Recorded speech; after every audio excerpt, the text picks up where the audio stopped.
Hey everyone, and welcome to another part of our Kingdom series called Citizens. And I just want to say today is pretty different. Part one of these three messages this week. It will be a completely different angle to what we focused on up until now. But hopefully by the end of it, you'll see, although it's very different, it is critical, absolutely critical to thrive, to follow Jesus with any sense of integrity.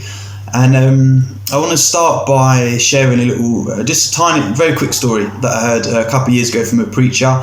I'll try the accent and you can guess where he was from, but it was really helpful for me. I was a young Christian, only been following Jesus for a couple of years, and I heard him say, he said, "Boy," he goes, "there's only two promises in this Bible.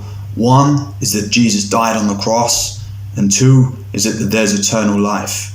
And I remember thinking at the time, like, whoa, that's quite a big statement, and didn't really fully understand what he meant. It's not until he sort of unpacked it and learned a little more, really, although it's not completely true what he was saying. Actually, there's many promises for us as Christians. What he was doing was trying to hit home a point where, because sometimes we fall into an unhealthy mindset. And his point was, what he was saying was actually there is the promise that Jesus died, which means we are forgiven, and before him we are declared righteous. We're sons, we're daughters, and that will never ever change. It will never change that he is pleased with us, and we are pleasing to him. And then the second thing is that there is eternal life, whether or not that's a day away, or whether or not for some of us that's 70, 80, 90, 100 years away. Actually, that is a promise as well. And what he was trying to highlight is nothing else in this world is a given. And like I say, there are other promises, but he was trying to correct, I think, what is sometimes an unhealthy mindset that sometimes we can live in. And I think sometimes we make ourselves exempt from potential difficult times that people face in the life that we live, and I think we can either exclude ourselves through saying, "Oh, we're a Christian, like we're part of this new kingdom now. Obviously, we're exempt. Nothing like that can touch us." Or you might say, whether or not you're a Christian or not, you might say, "Well, my life's okay. I've worked for years towards this dream of, a particular family, a job. I've got X amount of money, or I live in this particular place." And you think, that's nonsense that anything, difficult in this world would ever come my way. And I suppose really that where I want to focus today's talk on is the fact that the uncertainties of life will be knocking on every single one of our doors at different times throughout it. Some of us will be very familiar with that and know that it has done already, and others of us, it will be something that we face in maybe today, maybe tomorrow, maybe in years to come. But this phrase we've kept using in this series is something called now and not yet. And really it's something like, you see John the Baptist in Matthew 3, he makes this amazing declaration. He says, "The kingdom of heaven is at hand." He's saying it is now, and that's because the king of that kingdom, Jesus, had stepped into humanity and was starting to usher in this kingdom. But then we also see the not yet, which is it has not come in its fullness. And so actually the complete opposite, the kingdom of light, the kingdom of darkness, they're at play among one another. And I suppose really what I want to do is today is focus on the not yet. Up until now, we've focused a lot on the now, of way Jesus has changed people's lives. You've seen him perform miracles, many things. And we'd say, the kingdom of heaven is now. But actually, there's also reality which is not yet, and we can't escape that, and we have to be able to look at it with sober minds. So we're going to be in Matthew 14 for this for today's passage, and we're going to be focusing on the first chunk, which is verses 1 to 12. I'm going to paraphrase the story about the death of John the Baptist, but I'd really encourage you to go get your Bible, open it up to Matthew 14, and then there'll be another chance, part of this story of John the Baptist, to flip back to Matthew 11 during that as well. But so what you've got is you've got Herod, who was the ruler over the area of Galilee at that time, and what he's done is he's taken and married his brother's wife, called Herodias, and then she's got a daughter, and And also they're this family unit, and John the Baptist has been speaking out against this. He's saying, actually, no, the new way is that actually there is a king, and the way you're living is not in submission to this king. He speaks out against it publicly. It's incredibly embarrassing for someone who's got that status to be spoken out about, and particularly Herod's wife was furious, and John was thrown in prison. But what you've got with Herod, you've got this kind of like this weird like fear yet respect, this superstitious thing around John the Baptist and his teaching, and kind of wanting to know more. He knows that John has got a bit of a following, and so he's kind of scared to do anything too harmful to John in case the people turn against him.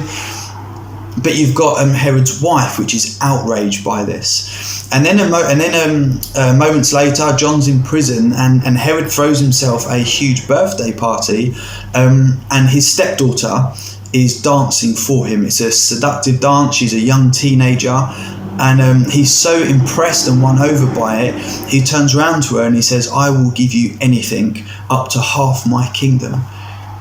Anything you want." He swore an oath. He said, "You can have it." And she deliberated. She wasn't sure. She spoke to her mum, and they turned around and they said, "We want the head of John the Baptist on a plate. We want John the Baptist beheaded. We want him killed, and we want his head brought here." And that is exactly what happened. John the Baptist was beheaded, and his head was brought in on a platter. And you think, well, what on earth is going on here? Well, what we're seeing here is actually the real darkness of humanity. We're seeing the darkness, the reality of the not yet. We're seeing like seduction, we're seeing murder, we're seeing revenge. And you think, how can that be? This is an innocent man who's been proclaiming the kingdom, and somehow he finds his head on a chopping block. But as we continue to go through this, we'll see that John's death is a sober taste of the reality that the kingdom is not yet in its fullness. And then we see that this news travels and it reaches Jesus. And then we see this Jesus, this pure, righteous man, met with the wickedness of the not yet of the kingdom. And it's like these two worlds collide in that moment. And what it says about Jesus in Isaiah, so this is now in the Old Testament, making a prophecy about what the Messiah would be. It says of Jesus, he would be a man of sorrows, acquainted with grief. And we'll realise, not just here, but as we continue to go on in the Gospels, that Jesus was not removed from the not yet of the kingdom. He was actually, he heard about it, he experienced it, and he deeply, deeply felt it. Just the pain and the darkness of humanity around him. And Hebrews 4:15 says that we have a great high priest, talking about Jesus, saying who is able to empathise with us. And if it was he was able to sympathise with us, then we'd say, he's kind of looking in on the outside. Maybe you'd sympathise with a situation where you have nothing to do with it, you've never experienced it, but you're trying to feel sorry for them. No, this says that he empathised with us, which means he knows what it is to face the not yet of the kingdom. And as we continue to talk about it being a reality in our life that we face the not yet, we mustn't lose sight that Jesus also experienced this in a great, great measure. So part 2, which will be released on Thursday, will be looking at, well, how did Jesus immediately respond to the not yet? When each time he came into it, what was his response immediately? And actually, how did he get up from that moment, which will be on Sunday, part 3? And how did he get up and walk away from there? And did he kind of just sit back and go, this is all too much? Or did he actually say, I'm going to press in and continue to bring the kingdom of God despite my experience of the not yet? And I think the reason I felt so stirred to speak about this was just upon reflecting in my own life, different events that have gone on in the past couple of years, conversations I've been having with people. It's just this constant drip feed of reminder that we want to usher in this kingdom that Jesus has promised, but it is in the context of a kingdom which is not now. And I just think, even over the past few years, numerous friends that I grew up with, sometimes I'll see it, I'll be scrolling through my phone book, and I just think, we're not talking about really elderly people. These are friends who are my age, and I scroll through my phone book and I think he's dead. He committed suicide. And now one of my friends, I think he is dead. He was dragged under a bus on London Bridge on his push bike. And I just think, and now one of my friends I grew up with dead because of a brain tumor, and it's just, the list just goes on and on and on. And then I think even only last year I was teaching at the school, and one of my amazing young guys, 17 years old, one of my favourite students, I had a lesson with him on the Friday end of the day. I said to him, have a great weekend, look after yourself, and I'll see you first thing for his first lesson on Monday morning. Monday morning comes around, and the head teacher called all the staff together and said that he was got into an altercation on a bus. He was violently stabbed multiple times in his chest, dragged off a bus and left to die. And he did. He died there and then on the pavement about 6 o'clock in the evening. And you think, what on earth is this? You think this is the not yet reality of the kingdom that we live in. And it's not just on a personal level. You think on a global scale as well. If I said to you, what is worth $35 billion every year, which is worth more than Nike, Starbucks and Google combined, you think, well, what is that? Some amazing company? You think, no, it's actually what human trafficking is worth. More than Nike, Starbucks and Google combined. It's worth more to traffic people in slavery all around the world. And you think, what is this? You think it's the not yet of the kingdom. How can this be? How can it be that this is the reality that we live in? And we've got to go back to, where did it all go wrong? We've got to understand that we live in a broken world. Adam and Eve, first creation, all was going well. God was walking with them. He declared over the whole of creation, he said, it is very good. And he set them the present of how to live, a mandate was be fruitful, multiply, to walk with God, to walk with one another. And they decided to turn their back on him and plummet the whole entire world to be fragmented and broken. And but then we also have to live with the promise that Jesus said that there will be a day when he comes back and he will redeem things perfectly, so that they will be in their fullness of what they should always have been like, with no more sickness, no more death, no more, weeping, injustice, abuse, immorality, evil. There will be no more not yet. It will be the complete now of the kingdom.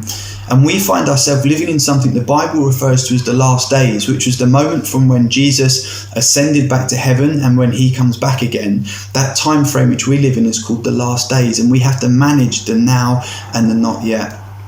And you think, well, wow, this seems pretty sobering, maybe even dark. Why do we have to talk about this? And I just think it is utter foolishness to not have a framework to know that this is the reality. What may, for a lot of you listening to this, has gone on in your life.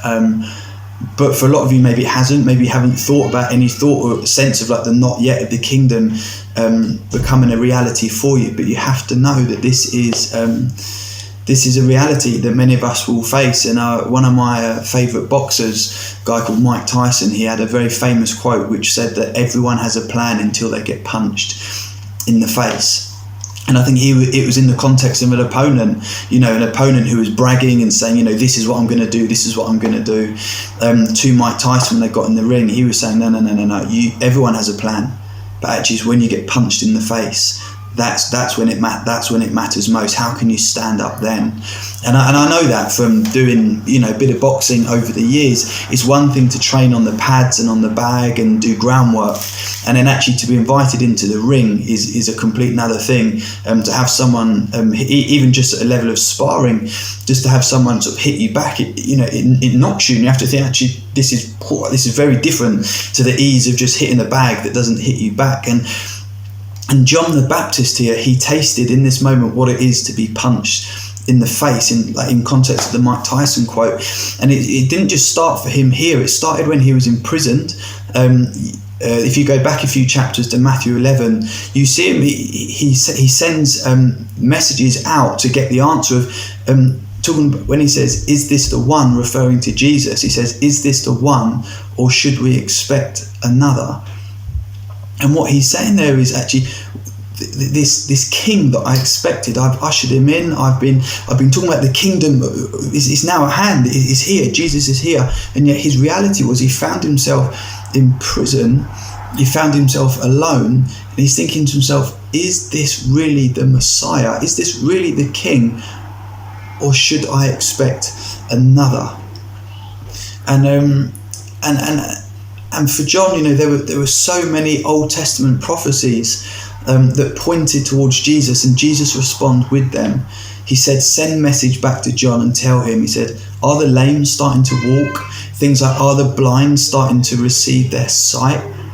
That was all relayed back to John, and it was Jesus saying, yes, I am the one. But we are in the context of the not yet of the kingdom, as well as me bringing it in now. And I wonder, did John maybe think to himself, well, Jesus, I'm a devoted man. We're cousins. I've known you from birth. I've known that you are the Messiah. I followed you. I've gone out to the wilderness. I've lived a stripped back life. I've rebuked the people who are opposing your kingdom. I've started baptizing people. I've ushered all of this in. Surely my behaviour means that I'm exempt from experiencing the not yet. And maybe for us as being Christians, we may say, well, I'm a Christian. Of course, this is the not yet, the darkness. This is not going to knock on my door. And you think, no, the reality is it can.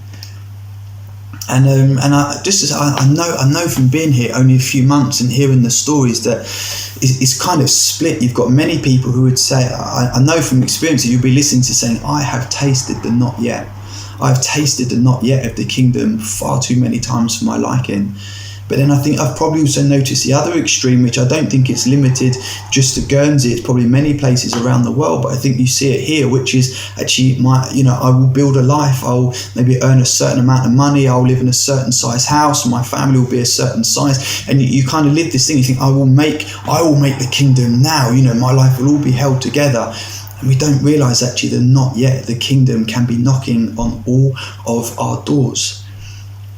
And that's why I said it's so important. We have to have a correct framework for this thinking, because curveballs are thrown into every single one of our lives. And if we don't have a framework for understanding that we have both at play at the moment, the not yet and the now of the kingdom, then it will completely throw us off course. And you start getting people saying, well, no, actually this happened in my life and my walk with Jesus was all going so well, but now God is not good. I've got no framework for the fact I've experienced the not yet of the kingdom. And Romans 5:8, just coming back on that, says actually that God demonstrates his love for us in this, that while we were still sinners, Christ died for us. We can't allow the not yet to start affecting our perspective of God, saying, well, he's not good. No, he's saying that Jesus laid down his life for us. Even when we were sinners and not looking for him, he laid down his life. God is good and he passionately loves us. But we must realise that we're in the now and the not yet side by side. And not only is it important for our own walk, our own Christian walk of following Jesus, for it to go well, like I said at the beginning, with integrity, but it's actually a thing that we should not just have our own walk, but we should be a place of refuge. That when people around us, whether or not they're in the church or your friends who've got nothing to do with Jesus, are experiencing the not yet, do you hold some form of perspective framework as they come in? You're able to help them in their time. And in the last few weeks, I've had a number of calls from friends. None of them go to church. None of them, say they really have much to do with Jesus at all, and yet they're experiencing not yet. Friends who've just said, I don't know what's going on, but I've just broken down in floods of tears at home, feeling like I can't go on anymore. And I suppose I want to offer them hope. And I think if I don't have the correct framework, what can I offer them? Because you see a lot of things on social media going around at the moment, which are things like, don't worry, guys. The sun will be out soon. Days will get longer. The flowers will blossom, and everything will be okay. And you think that's not. Well, in one sense that is true, but that's no answer for the not yet of the kingdom. But to be able to pray with these guys on the phone, be able to explain to them clearly, actually, we live in the not yet. But actually we can pray for the now to come in, but it will never come in its absolute fullest in this world until Jesus comes back in. But you can be a part of that kingdom by being welcome into it, by walking with Jesus, by knowing what it is to be forgiven, to be given a brand new start, to no longer be a citizen of this kingdom of darkness, but be a citizen of the kingdom of light. And I've been able to pray and walk through them, and there were tears on the phone. But it's only because I've been able to learn from the Bible what Jesus teaches on the now and the not yet. Right, so to conclude, just I'm aware of time. Look, reading this passage, go back and read it, and you'll see the not yet of the kingdom. For John, it played out first of all when he was put in prison. Then there was the not yet when he was beheaded and his life was ended. And then for Jesus, he faced the not yet as he got this news about his very close friend completely unjustly being killed. The not yet has been playing out in their lives, and we'll see in Jesus' life particularly that there'll be many more scenarios where these two worlds of him ushering in the now, and then also the not yet of him come together. And I just want to say part 2 is not so much about what we face, but it's actually looking at the response of Jesus when he encountered the not yet, the darkness of this world. What did he do? What did he do to keep perspective, to maintain hope, and to ultimately overcome the darkness, to usher in the kingdom of light? So I'm going to quickly pray for us, and I look forward to doing another recording for you guys to tune in on Thursday.